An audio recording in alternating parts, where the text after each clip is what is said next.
संचालनकर्ता, आदरणीय शिक्षकगण, सहपाठी भाइयों एवं बहनों, अभी हमारे बीएड 24-26 के भाई एवं बहन जिस प्रकार से यहाँ पर रोमांच लाए देखकर बहुत प्रसन्नता हुई।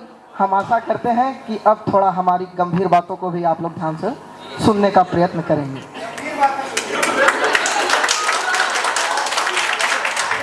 वे लोग क्या है कि नोट हैं 100 का 200 का और हम हैं छुट्टे सिक्के हैं। मार्केट में ज्यादा छुट्टे सिक्के ही चलते हैं, इस बात का भी ध्यान रखिएगा। हमारा जो विषय वस्तु है वह है भारतीय दर्शन में शिक्षक की भूमिका और आध्यात्मिक शिक्षा। देखा जाए तो शिक्षक की हमें दो प्रकार की व्याख्याएं मिलती है, एक भारतीय दर्शन की व्याख्या और एक पाश्चात्य दर्शन की व्याख्या। भारतीय दर्शन की व्याख्या आप जानते हैं, शिक्षा शिक्ष धातु का शब्द है जो कि हमारे सर लोग बताते रहते हैं क्लास में, जिसका अर्थ होता है सीखना और सिखाना। वहीं शिक्षक एक मार्गदर्शक की भूमिका में भी होता है। जबकि पाश्चात्य संस्कृतियों में शिक्षक का अर्थ केवल और केवल विषयों की जानकारी देने वाला होता है।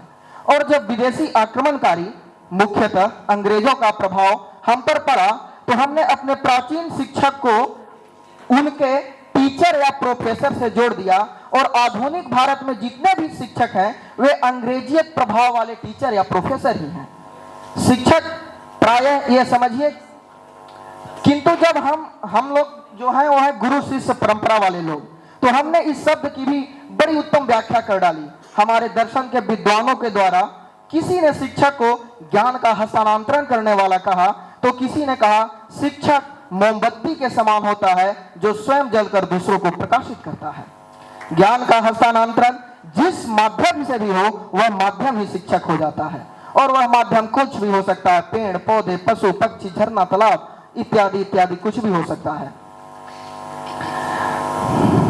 एक वाक्यांश आपने सुना होगा, चिराग तले अंधेरा। साथियों, हमारी दूसरी व्याख्या जो शिक्षक को मोमबत्ती कहती है, उसके तल पर अंधेरा होने का अर्थ है कि कोई भी शिक्षक अपने अंतरतम के अंधेरा को छिपाकर दूसरों के लिए प्रकाशित रहता है। वह अंधेरा दुख, तकलीफ, दर्द, ईर्ष्या, घृणा और पीड़ा या फिर किसी अन्य प्रकार के अवसाद के रूप में हो सकती है। किंतु एक शिक्षक उस अंधेरे को अपने तक सीमित रखकर अपने विद्यार्थियों को प्रेम, उत्साह, आनंद और विश्व के ज्ञान रूपी उजाले से भर देता है। भारतीय दर्शन में आने के कारण हमने शिक्षक की वही व्याख्या कर डाली जो हमारे लिए गुरु की व्याख्या थी। साथियों, अगर हमें शिक्षक के बारे में विस्तृत जानकारी चाहिए तो हमें शिक्षक और गुरु के बीच के अंतर को समझना होगा।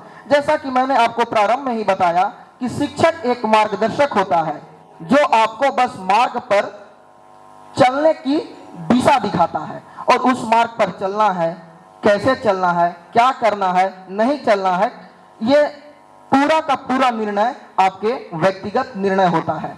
जबकि गुरु न केवल हमें मार्ग दिखाता है बल्कि हमें मंजिल भी बताता है। गुरु हमसे हमारे वास्तविक उद्देश्य का परिचय करवाता है। गुरु हमें यह भी बताता है किस मार्ग पर चलना है, किस मार्ग पर नहीं चलना है, किस मार्ग पर कंक्रीट पत्थर होंगे और किस मार्ग पर फूलों की कलियां। साथियों, शिक्षक आज भारत में पाश्चात्य संस्कृतियों के प्रभाव वाले हैं, तो वहीं गुरु शब्द भारत को छोड़कर दुनिया के अन्य किसी भी शब्दकोश की भाषा में नहीं है। गुरु का पर्याय हमें दुनिया में और कहीं नहीं मिलता। गुरु ओम की भांति प्रणवाक्षर है, तभी तो हमने गुरुओं को इतना सम्मान दिया। स्कंद पुराण में गुरुओं के विषय में जो लिखा गया है वही भारतीय दर्शन का मूल आधार है। स्कंद पुराण के गुरु गीता खंड में गुरु को अंधकार से प्रकाश की ओर ले जाने वाला बताया गया है। तमसो मां ज्योतिर्गमय हमारे वेदों का मूल्य वाक्य भी है, जैसा कि आप लोग जानते होंगे, अस्तो मां सदगमय, तमसो मां ज्योतिर्गमय, मृत्योर मां अमृतम गमय। हमें असत्य से सत्य की ओर ले चलें, अंधकार से प्रकाश की ओर ले चलें और मृत्यु से अमृत की ओर ले चलें, और जो ऐसा करते हैं वही हमारे गुरु हो जाते हैं। तो इन गुरुओं के द्वारा शिष्यों को प्रथम और मूल उपदेश हमें ऋग वेद के द्वारा प्रदान किया जाता है, और ये हमारे कॉलेज का आदर्श वाक्य भी है। आप इस आदर्श वाक्य को हमेशा देखते होंगे पर कभी ध्यान न देते होंगे। स्वस्ति पंथा मनुचर्यम सूर्य चंद्रम शाविव पुनर्दत्तान तथा जानाता समगमे मही। साथियों, ये जीवन की सबसे बड़ी शिक्षा है जो हमें वैदिक ऋषियों के माध्यम से हमें प्रदान की गई है।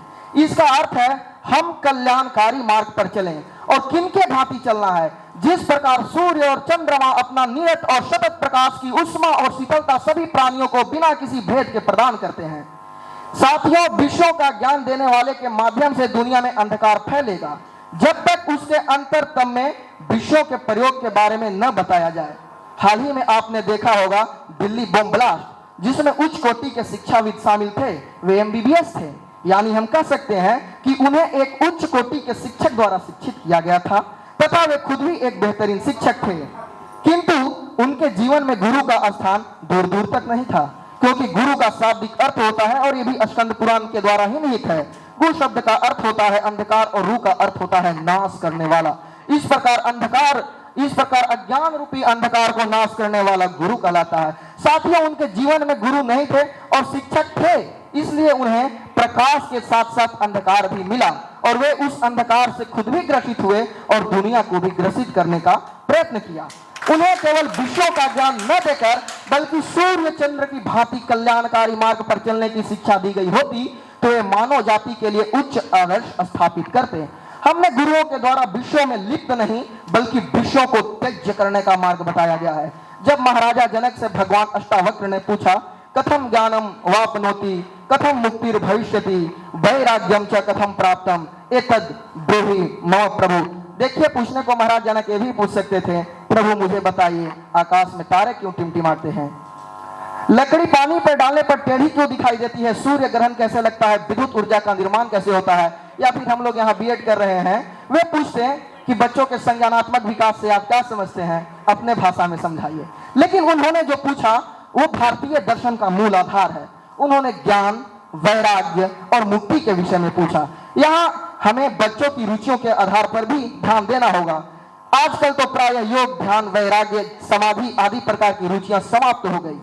शिक्षक या शिक्षा की व्याख्या करने के दौरान शिक्षण रुचियों का विशेष ध्यान रखना होता है। थैंक यू सर, बस 2 मिनट और। तो इसके जवाब में महाराजा जनक को भगवान अष्टावक्र कहते हैं, मुक्ति मिच्छसि चेतात, हे तात, अगर तुम मुक्ति की इच्छा रखते हो, विषयान विश्वत्यज, विषयों को विष के समान त्याग कर, क्षमा आर्जव दया तोषम, सत्यम पीयूष वद भज, क्षमा, आर्जव यानी सरलता, उदारता, दया और संतोष और सत्य को अमृत की भांति सेवन कर। यही हमारे वैदिक गुरुओं का प्रमुख और अंतिम दोनों प्रकार की शिक्षाएं थी, और इस प्रकार की शिक्षा से विश्व में शांति स्थापित होगी। इस प्रकार के शिक्षा देने वाले को हमने गुरु कहा और अपने गुरुओं को सर्वश्रेष्ठ पुरुष कहा, फिर वह चाहे कृष्ण, बुद्ध, पतंजलि, शंकराचार्य, नागार्जुन, गोरखनाथ, कबीरदास, गुरु नानक, दादू दयाल, रविदास, तुलसीदास, सूरदास, स्वामी विवेकानंद, स्वामी रामकृष्ण, स्वामी राम तीर्थ, स्वामी दयानंद, रमण महर्षि, या आधुनिक भारत के विश्व विख्यात दार्शनिक सदगुरु रजनीश, या हमारे विश्व विख्यात वैज्ञानिक डॉक्टर सीवी रमन, होमी जहांगीर भावा, डॉक्टर जगदीश चंद्र बसु, आर्यभट्ट, वराह मिहिर, चरक, भास्कराचार्य आदि सभी को हमने गुरु की ही संज्ञा प्रदान करी। और वे गुरु इस मायने से भी हैं क्योंकि उन्होंने हमें आध्यात्मिक ज्ञान का प्रसार किया है, और इस प्रकार के ज्ञान से पूरे विश्व में शांति स्थापित किया जा सकता है। और इसी प्रकार के ज्ञान के द्वारा हम आतंकवाद या दिल्ली बम ब्लास्ट जैसे समस्याओं से निदान पा सकते हैं। अंत में हम एक कविता के द्वारा स्वयं को समझाने का प्रयत्न करूंगा। प्रश्नकर्ता कहता है, कौन हो तुम? ना उम्र बताना, ना लिंग बताना, ना चमड़ी का रंग दिखाना, ना धर्म बताना, ना जात बताना, क्या करते हो मत बतलाना, किस दल के हो, क्या खाते हो, क्या गाते हो नहीं सुनाना, ना शहर बताना, ना देश बताना, क्या है आदतें मत गिनवाना, न कहानी सुनाना, ना इतिहास गिनाना, ना जख्म दिखाना, ना चमक दिखाना, फिर ये छोड़ सब तुम चिल्लाना, कौन हो तुम मुझको बतलाना। उत्तरदाता इसके जवाब में उत्तर देता है, चलता फिरता मानसू में, चलता फिरता मानसू में, अपना एक एहसास हूँ, नाम भी पराया है, जात भी पराई है, रंग मेरा सतरंगी है, चाल भी बेढंगी है, भूतकाल को खाता हूँ, वर्तमान को पाता हूँ, भविष्य काल में जाता हूँ, कपड़े मेरी मेरी खाल, ब्लैक और व्हाइट मेरे बाल, काम मैं कुछ करता नहीं, पैसा मुझसे करवाता है, खुद से कुछ सीखा ही नहीं, दूसरों का सिखाया आता है, कई भागों से मैं खंडित हूँ, मुल्ला हूँ ना पंडित हूँ, नहीं साधु ना संत हूँ, मैं ही आरंभ और अंत हूँ, मैं ही शून्य और अनंत हूँ, थोड़ा सा पापी और थोड़ा सा महान हूँ। हाँ मैं एक इंसान हूँ, हाँ मैं एक इंसान हूँ। बहुत बहुत धन्यवाद आप सबका, इतने देर तक मुझे बर्दाश्त करने के लिए बहुत बहुत धन्यवाद।